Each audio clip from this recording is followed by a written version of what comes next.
Hello ma'am, ಇದು ಉತ್ತರ ಕರ್ನಾಟಕ ಸವಿರುಚಿ. Support ಮಾಡಿ, ಸಬ್ಸ್ಕ್ರೈಬ್ ಮಾಡಿ. ಇವತ್ತಿನ ರೆಸಿಪಿ ಹೀರೆಕಾಯಿ ಎಣ್ಗಾಯಿ ಮಾಡ್ತಿದ್ದೀನಿ. ಹೀರೆಕಾಯಿ ಎಣ್ಗಾಯಿ ಮಾಡೋದಕ್ಕೆ ಏನು ಬೇಕು ಅಂತ ನೋಡೋಣ ಬನ್ನಿ. ಒಂದು ಜಾರಲ್ಲಿ ಹಸಿ ಕೊಬ್ಬರಿನ ಸಣ್ಣದಾಗಿ ಹೆಚ್ಕೊಂಡು ಹಾಕ್ಕೊಂಡಿದ್ದೀನಿ. ಕೊಬ್ಬರಿ ಹಾಕೋದ್ರಿಂದ ಗ್ರೇವಿ ತಿಕ್ಕಾಗಿ ಬರುತ್ತೆ, ಟೇಸ್ಟ್ ಚೆನ್ನಾಗಿರುತ್ತೆ.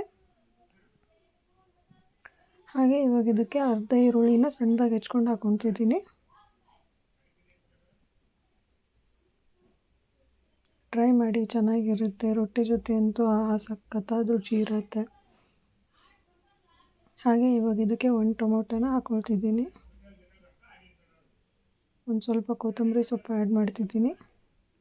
ಕೊತ್ತಂಬರಿ ಸೊಪ್ಪು ಇಲ್ಲದಿದ್ದರೆ ಚೆನ್ನಾಗಿ ಅನಿಸಲ್ಲ, ಹಾಗಾಗಿ ಕೊತ್ತಂಬರಿ ಸೊಪ್ಪು ಇರಲೇಬೇಕು. ಹಾಗೆ ಇವಾಗ ಒಂದು 4 ಗೋಡಂಬಿ ಹಾಕ್ಕೊಳ್ತಿದ್ದೀನಿ. ನೀವು ಬೇಡ ಅಂದರೆ ಸ್ಕಿಪ್ ಮಾಡ್ಕೋಬೋದು, ನಾನು ಟೇಸ್ಟ್ಗೋಸ್ಕರ ಹಾಕ್ಕೊಳ್ತಿದ್ದೀನಿ. ಹಾಗೆ ಇವಾಗ ಇದಕ್ಕೆ ಸ್ವಲ್ಪ ಜೀರಿಗೆ ಹಾಕ್ಕೊಳ್ತಿದ್ದೀನಿ. ಹಾಗೆ ಒಂದು ಸ್ವಲ್ಪ ಗರಂ ಮಸಾಲೆ ಆ್ಯಡ್ ಮಾಡ್ತಿದ್ದೀನಿ.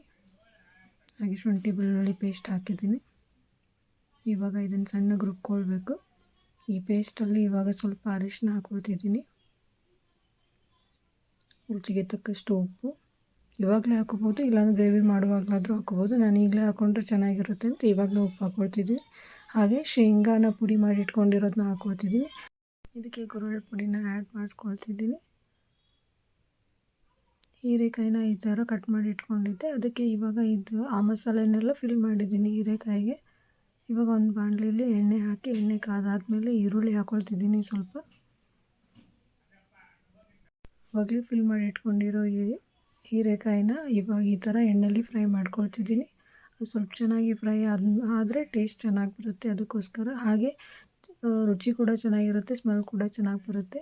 ಹಾಗೆ ಹೀರೆಕಾಯಿಗೆ ರುಬ್ಬಿರೋ ಮಸಾಲೆನೆಲ್ಲ ಆ್ಯಡ್ ಮಾಡಿದಾದ್ಮೇಲೆ ಇವಾಗ ಇದಕ್ಕೆ ಅದೇ ಮಸಾಲೆಗೆ ಸ್ವಲ್ಪ ಚಿಲ್ಲಿ ಪೌಡ್ರನ್ನ ಆ್ಯಡ್ ಮಾಡ್ಕೊಳ್ತಿದ್ದೀನಿ. ನಿಮ್ಗೆ ಎಷ್ಟು ಬೇಕೋ ಅಷ್ಟು ಹಾಕ್ಕೊಳ್ಳಿ. ನಾನು ಒಂದು 3 ಟೇಬಲ್ ಸ್ಪೂನ್ ಹಾಕ್ಕೊಂಡಿದ್ದೀನಿ. ಅದೆಲ್ಲ ಮಿಕ್ಸ್ ಮಾಡಿಬಿಟ್ಟು ಇವಾಗ ಇದಕ್ಕೆ ಹೀರೆಕಾಯಿನ ಫ್ರೈ ಆಗಿರೋದಕ್ಕೆ ಎಲ್ಲ ಮಸಾಲೆನ ಆ್ಯಡ್ ಮಾಡಿಕೊಂಡು, ಗ್ರೇವಿ ತಕ್ಕಂಗೆ ನಿಮ್ಗೆ ಹೆಂಗೆ ಬೇಕೋ ಆ ಕನ್ಸಿಸ್ಟೆನ್ಸಿಲಿ ನೋಡಿಕೊಂಡು ನೀರು ಹಾಕ್ಕೊಂಡು ಒಂದು 10ರಿಂದ 15 ನಿಮಿಷ ಬೇಯಿಸ್ಬೇಕು. ಟೇಸ್ಟ್ ಅಂತೂ ಅದ್ಭುತವಾಗಿರುತ್ತೆ. ಟ್ರೈ ಮಾಡಿ, ಕಮೆಂಟ್ ಮಾಡೋದನ್ನ ಮರಿಬೇಡಿ. ಚೆನ್ನಾಗಿದ್ದರೆ ಮತ್ತೊಂದು ರೆಸಿಪಿ ಜೊತೆ ಬರ್ತೀನಿ. Thank you for watching.